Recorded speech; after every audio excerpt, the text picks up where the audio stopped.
আফগানিস্তান ভারত সিরিজের সূচি নির্ভর করছে ভারতের বাংলাদেশ সফরের উপর। আফগানিস্তান ক্রিকেট বোর্ড এসিবি তাদের অংশীদারদের নিশ্চিত করেছে যে ভারতের বিরুদ্ধে তাদের 3 ম্যাচের টি-20 হোম সিরিজ আয়োজনের বিষয়টি প্রায় চূড়ান্ত। তবে সময়সূচি এখনও কিছুটা খসড়া বা অনিশ্চিত অবস্থায় রয়েছে। বর্তমান পরিস্থিতি অনুযায়ী ম্যাচ 3টি যথাক্রমে 13, 15 ও 17 সেপ্টেম্বর দিল্লিতে হওয়ার কথা রয়েছে। তবে দীর্ঘদিনের অনিশ্চয়তা কাটিয়ে ভারতের বাংলাদেশ সফর যদি শেষ পর্যন্ত আলোর মুখ দেখে তবে এই সূচি কিছুটা পিছিয়ে যেতে পারে। সংশ্লিষ্ট সূত্রে জানা গেছে, সাম্প্রতিক ভূ রাজনৈতিক ঘটনাবলীর প্রেক্ষিতে বাংলাদেশের 6 ম্যাচের দ্বিপক্ষীয় সাদা বলের ওয়ানডে ও টি-20 সিরিজটি অনুষ্ঠিত হওয়ার নতুন আশা জেগেছে।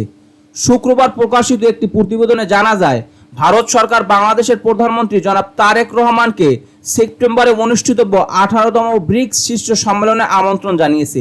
এই ইতিবাচক রাজনৈতিক পদক্ষেপে ক্রীড়া সংশ্লিষ্ট মহল আশাবাদী হয়ে উঠেছে। বাংলাদেশ সফরটি বাস্তবায়িত হলে স্বাভাবিকভাবে দিল্লি সিরিজের উপর এর প্রভাব পড়বে, কারণ বাংলাদেশ ক্রিকেট বোর্ড বিসিবি 1 থেকে 13 সেপ্টেম্বরের মধ্যে ম্যাচগুলো আয়োজন করতে আগ্রহী। তেমনটি হলে আফগানিস্তান সিরিজের তারিখগুলো পুরোপুরি বাতিল না হলে অন্তত কয়েকদিন পিছিয়ে দিতে হবে। তবে বিসিবি এখন পর্যন্ত এই সিরিজের মিডিয়া সত্ত্ব বিক্রির জন্য এক্সপ্রেশন অফ ইন্টারেস্ট ইওআই বা আগ্রহ প্রকাশের নথি প্রকাশ করেনি। গত 14 জুলাই ক্রিকবাজের এক প্রতিবেদনে জানানো হয়েছিল, বিসিবি নিজে থেকে এই প্রক্রিয়াটি আপাতত স্থগিত রেখেছে। এদিকে ভারত আগামী 24 সেপ্টেম্বর থেকে শুরু হতে যাওয়া এশিয়ান গেমস এবং 27 সেপ্টেম্বর থেকে ওয়েস্ট ইন্ডিজের বিরুদ্ধে ভারতের হোম সিরিজের ব্যস্ততা রয়েছে। ফলে আফগানিস্তান সিরিজটি খুব বেশি দিন পিছিয়ে দেওয়ার সুযোগ নেই।